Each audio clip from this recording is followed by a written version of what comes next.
तो चलिए आगे बढ़ेंगे और इसी बीच सबसे बड़ी खबर मिल रही है राजधानी जयपुर से, जहां पर एजी ऑफिस में सीबीआई की छापेमारी सामने आई है। जयपुर के एजी ऑफिस में सीबीआई ने छापा मारा है। असिस्टेंट सुपरवाइजर 1 लाख रुपए की घूस लेते हुए पकड़ा गया है। 12.5 लाख की रिश्वत मांगने के आरोप में केस दर्ज किया गया है। इस पर सीनियर डीआईजी के नाम पर असिस्टेंट सुपरवाइजर ने रिश्वत ली।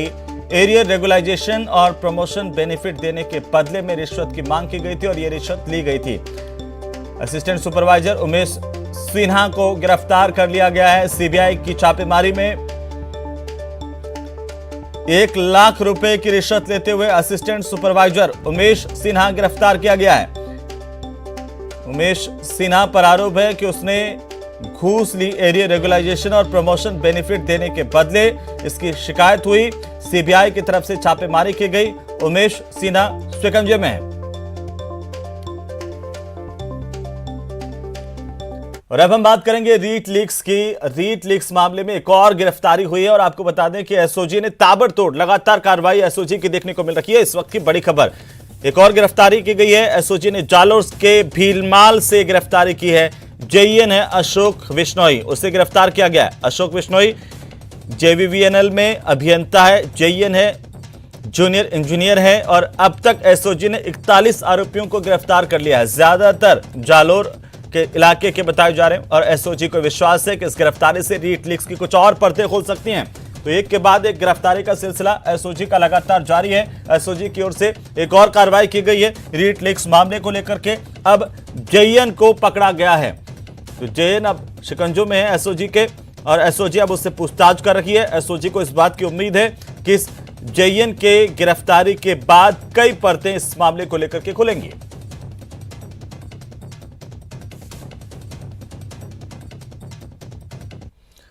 तो चलिए आगे बढ़ेंगे और बात करेंगे राजनीतिक नियुक्तियों की। जी हां, 2 लिस्ट और प्रदेश में 132 राजनीतिक नियुक्तियां। पहली लिस्ट 9 फरवरी को जारी की गई, जिसमें 11 विधायकों समेत 58 नेताओं को राजनीतिक नियुक्तियां मिली। दूसरी लिस्ट 28 फरवरी को जारी की गई, जिसमें 2 विधायकों समेत 74 नेताओं को जगह मिली। यानी कि अब तक 132 नेताओं को राजनीतिक नियुक्तियां मिल चुकी हैं और इनमें 3 नेताओं को कैबिनेट मंत्री का दर्जा भी दिया जा चुका है। सबसे पहले उनके नाम जान लीजिए जिन्हें कैबिनेट मंत्री का दर्जा मिला है।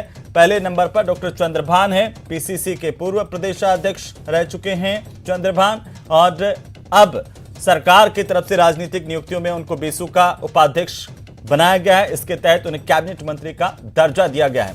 दूसरा नाम सबसे महत्वपूर्ण जो हम आपको बताएं कैबिनेट मिनिस्टर्स के दर्जे को लेकर के, वो है बृजकिशोर शर्मा। बृजकिशोर शर्मा राजस्थान खादी एवं ग्रामोद्योग बोर्ड के अध्यक्ष बनाए गए हैं राजनीतिक नियुक्ति के तौर पर और उन्हें भी कैबिनेट मंत्री का दर्जा दिया गया। कुल मिलाकर के 3 नेता ऐसे हैं जिन्हें कैबिनेट मंत्री का दर्जा दिया गया है। तो और तीसरे नाम की अगर हम बात करें तो वह है रामेश्वर डूडी।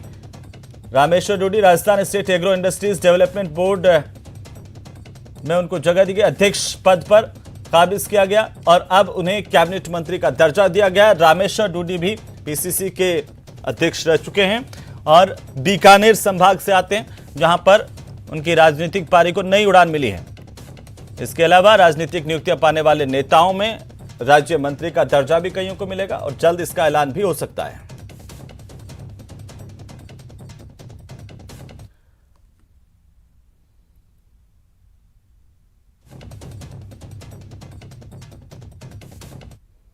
तो इधर राजनीतिक नियुक्तियां हुई और अब कांग्रेस का असंतोष भी इसके साथ साथ सामने आने लगा है। सचिन पायलट समर्थक और चेयरमैन पद के दावेदार कई नेता मेंबर बनाए जाने से नाराज हैं। पायलट समर्थक सुशील आसोपा और अजय चौधरी ने मेंबर का पद ठुकरा दिया है। दोनों नेताओं ने सार्वजनिक रूप से बयान जारी करके पद लेने से इनकार कर दिया। हालांकि वजह अभी साफ नहीं बताई है, लेकिन यह माना जा रहा है कि वे अपने इस मेंबर के पद से संतुष्ट नहीं थे। जो उनका मानना है कि चेयरमैन की दावेदारी में कुछ नाम थे जिनको मेंबर बना करके ही संतुष्टि कर ली गई है। इससे कई नेता खफा हैं और इसको लेकर के उनकी आवाज भी अब धीरे धीरे सामने आने लगी है। तो सुशील आसोपा ने ट्वीट करते हुए यह कहा है कि राजनीतिक नियुक्ति राज्य सरकार की ओर से मुझे दी गई है, उसे मैं अस्वीकार करता हूं क्योंकि मेरी सहमति नहीं ली गई। मैं 42 महीने की नौकरी छोड़कर पदों के लिए कांग्रेस में नहीं आया, जीवन भर निस्वार्थ सेवा करता रहूंगा। ये सुशील आसोपा का ट्वीट। और सुशील आसोपा ने जैसे ही नियुक्तियों की घोषणा उसके कुछ देर बाद में ये ट्वीट करके अपनी मंशा जाहिर कर दी। वहीं राजेश चौधरी ने अपने ट्विटर पर ट्वीट करते हुए कहा कि कांग्रेस आलाकमान ने मुझे राजनीतिक नियुक्ति के जरिए जो जिम्मेदारी दी है उसके लिए मैं कांग्रेस आलाकमान का आभार व्यक्त करता हूं, धन्यवाद देता हूं। मैं अपरिहार्य कारणों से जिम्मेदारी लेने में असमर्थ हूं और आग्रह करता हूं कि मेरे स्थान पर किसी सक्रिय कांग्रेसी कार्यकर्ता को मौका दिया जाना चाहिए। अन्य कांग्रेसी नेता को मौका दिया जाता है तो मैं कांग्रेस आलाकमान का आभारी रहूंगा। मैं कांग्रेस कार्यकर्ता के रूप में पार्टी के लिए हमेशा उपलब्ध रहूंगा। इतना कहा कि इनके अलावा यह माना जा रहा है कुछ और भी नेता नाराज हैं और आने वाले दिनों में उनकी नाराजगी भी सामने आ सकती है। तो इधर बीजेपी भी राजनीतिक नियुक्तियों को लेकर के लगातार हमलावर है। उपनेता प्रतिपक्ष राजेंद्र राठौड़ पहले ही राजनीतिक नियुक्तियों को लेकर के सवाल उठा चुके हैं। कांग्रेस की पहली लिस्ट जारी होने के बाद ही राज्यपाल कलराज मिश्र को चिट्ठी भी लिख चुके हैं। अब दूसरी लिस्ट सामने आने के बाद राजेंद्र राठौड़ ने साफ साफ कहा है कि अभी हम लिस्ट का अध्ययन कर रहे हैं और इसके बाद हम इसे कोर्ट में चुनौती देंगे। स्टेट मंत्री का दर्जा देना जो कि संविधान के प्रावधानों के विपरीत है। संविधान के अलग अलग अनुच्छेद ये स्पष्ट कहते हैं, सर्वोच्च न्यायालय का निर्णय स्पष्ट कहता है कि 15% से ज़्यादा कुल विधायकों की संख्या का मंत्रिमंडल नहीं हो सकता। पिछले दरवाजे से इस प्रकार का कृत्य कर रहे हैं और मैं पूरा अध्ययन करूंगा। अगर मान्य विधायकों को इस प्रकार का दर्जा दिया गया तो अध्ययन करने के पश्चात निश्चित तौर पर उच्च न्यायालय में इस बात को चुनौती देंगे। और अब हम आपको दो अलग अलग तस्वीरें दिखाते हैं। पहली तस्वीर सिरोही की, जहां पर एक बस यात्री से 1 करोड़ का स्मैक पकड़ा गया है। दरअसल मंडार थाना पुलिस को यह सूचना मिली थी कि उदयपुर से सिरोही होकर सांचौर जाने वाली राजस्थान रोडवेज की बस में एक तस्कर स्मैक लेकर के जा रहा है। पुलिस ने मंडार टोल नाके पर नाकाबंदी की। रोडवेज बस को रुकवा करके उसकी तलाशी ली गई। बस में सवार सांचौर निवासी सोहनलाल बिश्नोई की गतिविधियां संदिग्ध लगी तो उसे बस से नीचे उतारकर उसके बैग की तलाशी ली गई। सोहनलाल के बैग में रखी पॉलीथीन से 600 ग्राम स्मैक बरामद हुई है और इस बरामद स्मैक की कीमत अंतर्राष्ट्रीय मार्केट में 1 करोड़ रुपए आंकी जा रही है। दूसरी तस्वीर प्रतापगढ़ की, जहां पर प्रतापगढ़ पुलिस ने मादक पदार्थ तस्करों के खिलाफ बड़ी कार्रवाई की है। जिले की धूलापानी थाना पुलिस ने इस साल की सबसे बड़ी कार्रवाई को अंजाम दिया है। पुलिस ने 1 करोड़ रुपए की कीमत का 30 क्विंटल डोडा चूरा जब्त कर एक आरोपी को गिरफ्तार किया है। पुलिस ने नाकाबंदी के दौरान गुजर रहे एक ट्रक की तलाशी ली और उसके बाद ट्रक के अंदर से 1 करोड़ रुपए की कीमत का डोडा चूरा जब्त किया। पुलिस ने ट्रक के अंदर से 30 क्विंटल 41 किलो 100 ग्राम अवैध अफीम डोडा चूरा बरामद किया है। फिलहाल इसे लेकर के पुलिस तफ्तीश कर रही है।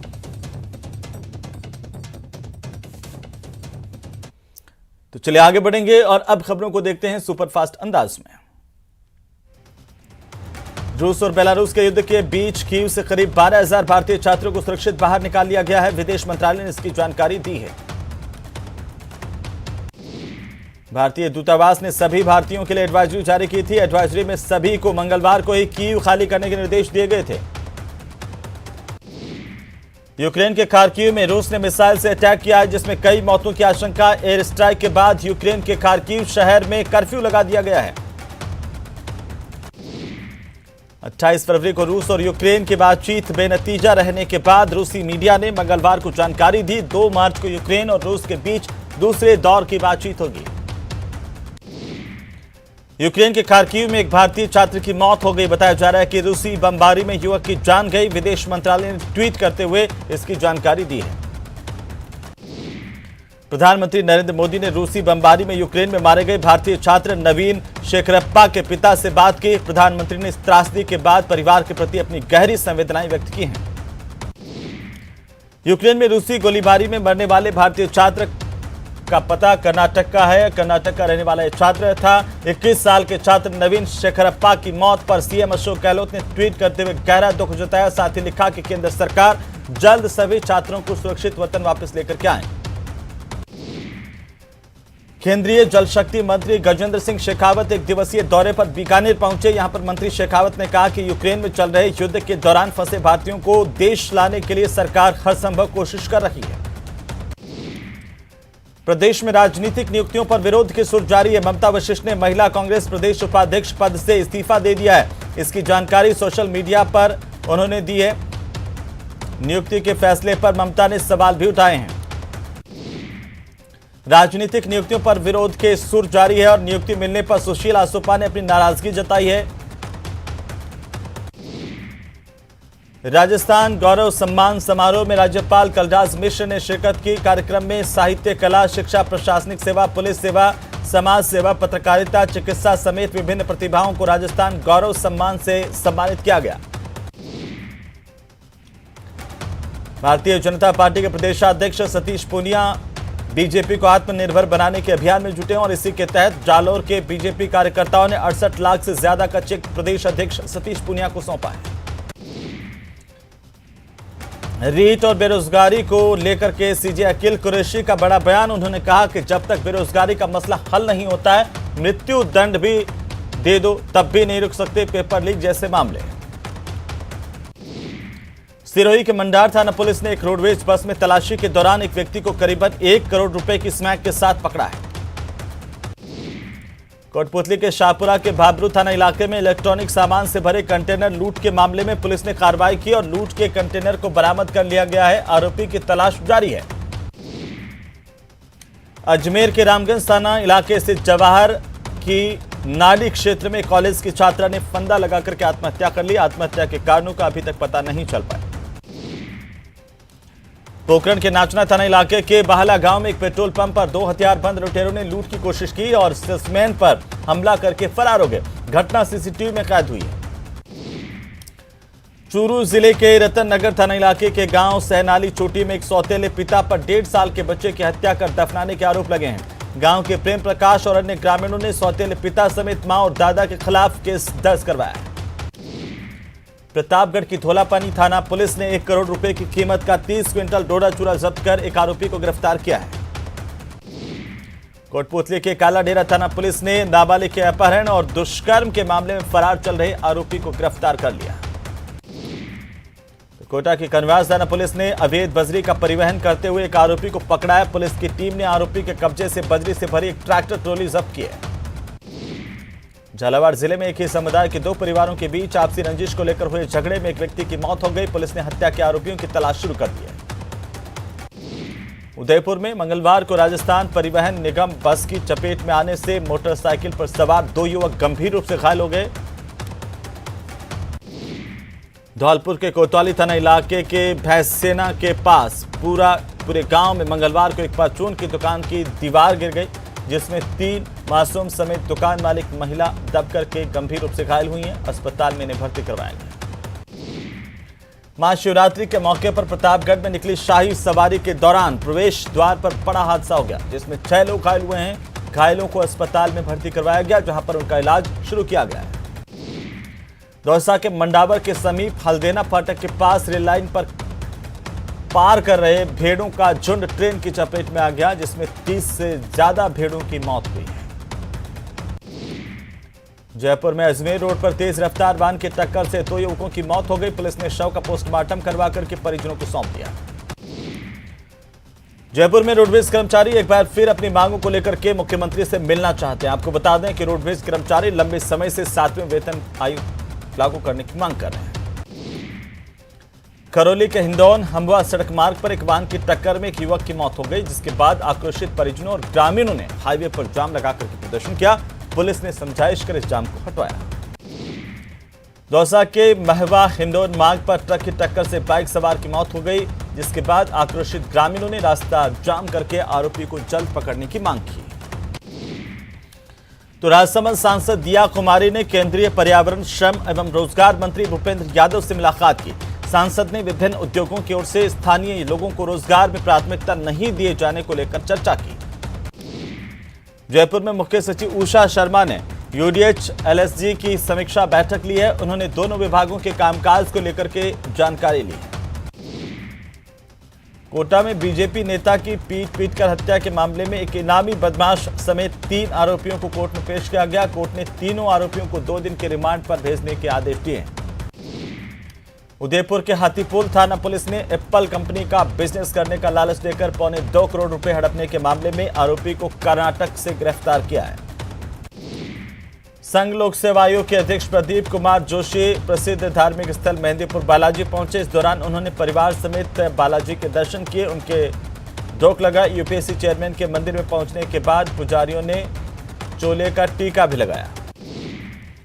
श्रीगंगानगर के सूरतगढ़ में टाइम बॉन्ड प्रमोशन पॉलिसी के तहत प्रमोशन की मांग को लेकर के 16 दिनों से तकनीकी कर्मचारी इंटक संगठन के नेतृत्व में Suratgarh super thermal power plant के मुख्य द्वार पर धरने पर बैठे हैं। कोटा में महाशिवरात्रि का पर्व और इस दौरान 40वां हाड़ौती केसरी दंगल और रानी लक्ष्मीबाई अवार्ड कुश्ती दंगल का आयोजन किया गया। बूंदी में गैंडोली इलाके में बाड़े के विवाद के चलते गुर्जर समाज के 2 गुटों के बीच में खूनी संघर्ष हुआ, जिसमें दोनों गुटों के 8 लोग घायल हो गए। नागौर पुलिस ने अफीम की अवैध खेती के खिलाफ एक और बड़ी कार्रवाई को अंजाम दिया। अफीम की अवैध खेती के पौधे और डोडा चूरा जब्त किया गया, जिसका वजन 52 किलो है। साथ ही एक आरोपी भी गिरफ्तार किया गया है। नागौर के लाडनू थाना पुलिस ने जुआ सट्टा के खिलाफ बड़ी कार्रवाई करते हुए 4 जुआरियों को गिरफ्तार किया। साथ ही 20,600 रुपए जब्त किए गए। छोटी सादरी शहर के शिवाय ग्रुप की ओर से महाशिवरात्रि पर शोभा यात्रा निकाली गई, जिसमें काफी संख्या में शिव भक्त शामिल हुए। नागौर के श्री बालाजी क्षेत्र में 2 दिन पहले घर में हुई 3 लाख की ज्वेलरी चोरी मामले का पुलिस ने आखिरकार खुलासा कर दिया। पुलिस ने चोरी के 3 आरोपियों को गिरफ्तार किया, जिनसे पूछताछ जारी है। कोटा में कोविड टीकाकरण महाअभियान के तहत कोटा को जयपुर से 17,740 डोज कोवैक्सीन की मिली है और एक दिन अवकाश के बाद आज कोटा जिले में 360 जगहों पर टीके लगाए जाएंगे। कोटा में पल्स पोलियो अभियान के तहत बूथों पर पोलियो रोधी खुराक पीने से छूटे बच्चों को चिकित्सा विभाग की टीमों ने घर घर जाकर के दवा पिलाई। सीएमएचओ डॉक्टर भूपेंद्र सिंह ने बताया कि टीमों ने कई घरों में दस्तक दी और बच्चों को दवा पिलाई। महाशिवरात्रि के मौके पर आवा प्रतापगढ़ जिला परिषद से निकाली गई शाही सवारी में भूतों की बारात पूरे शहर वासियों के लिए आकर्षण का केंद्र बनी रही। शहर के किला परिसर से शुरू हुई शोभा यात्रा शहर के प्रमुख मार्गों से होकर के गुजरी, जिसमें भूतों की बारात का नृत्य देखा वो अभिभूत हो गया। तरह तरह के स्वांग धरे हुए लोग यहां पर भूत बने हुए नाचते हुए दिखाई दिए। चलिए आगे बढ़ेंगे। हाड़ौती का सफेद सोना कहे जाने वाले लहसुन के दाम धड़ाधड़ गिरने से किसानों की कमर टूटने लगी है। बम्पर पैदावार से मंडी में लहसुन की कीमत अब 10% ही रह गई है। भाव गिरने से परेशान किसानों के लिए लहसुन सड़क पर फेंकने के अलावा कोई चारा नहीं बचा है। यह खास रिपोर्ट आप देखिए। खेत में खून पसीना एक कर उपजाए लहसुन को सड़क पर फेंकते किसान की ये तस्वीर अब आम हो गई है। अच्छे दाम की आस में किसानों ने पहले फसल उपजाई और फिर उसका भंडारण किया, लेकिन अब खर्च भी निकालना मुश्किल हो रहा है तो सड़क पर लहसुन फेंककर अपनी भड़ास निकाल रहे हैं। ये एक किसान का नहीं बल्कि हाड़ौती में लहसुन उपजाने वाले सैकड़ों किसानों का दर्द है। फरवरी में भी किसान का जो लहसुन घर पे रखा हुआ था उसको काट कर सफाई कराकर और मंडी में जब बेचने गए तो उसमें जो उसका काटने का सफाई कराने का खर्च था वो भी नहीं निकल पा रहा था। दरअसल चंबल नदी से सिंचाई की अच्छी सुविधा से लहसुन की बुआई का क्षेत्रफल लगातार बढ़ रहा है। कोरोना काल में लहसुन के इस्तेमाल और बाकी कारणों से इसे उपजाने वाले किसानों की संख्या बढ़ी है। इस बार लहसुन की बुआई भी हाड़ौती में ज्यादा हुई है। कारोबार के जानकार आशंका जता रहे हैं कि आने वाले वक्त में लहसुन की बम्पर फसल मंडी में पहुंचने लगेगी तो भाव जमीन पर दिखेगा। कुछ किसानों ने अपने लहसुन को सड़क पर फेंक दिया है और आने वाले दिनों में ऐसी घटनाओं में और भी वृद्धि हो सकती है, क्योंकि नया लहसुन आने के बाद में मंडियों में दामों में लहसुन के दामों में कमी हो जाएगी। हाड़ौती में लहसुन की खेती अधिकतर मुनाफा काश्त पर होती है। खुद की जमीन पर लहसुन की बुआई पर 15,000 रुपए प्रति बीघा का खर्च आता है, लेकिन अब 200 से 300 रुपए प्रति किलो बिकने वाला लहसुन 20 से 30 रुपए पर भी नहीं बिक रहा। तो बहरहाल इस बुलेटिन में फिलहाल इतना ही। नमस्कार।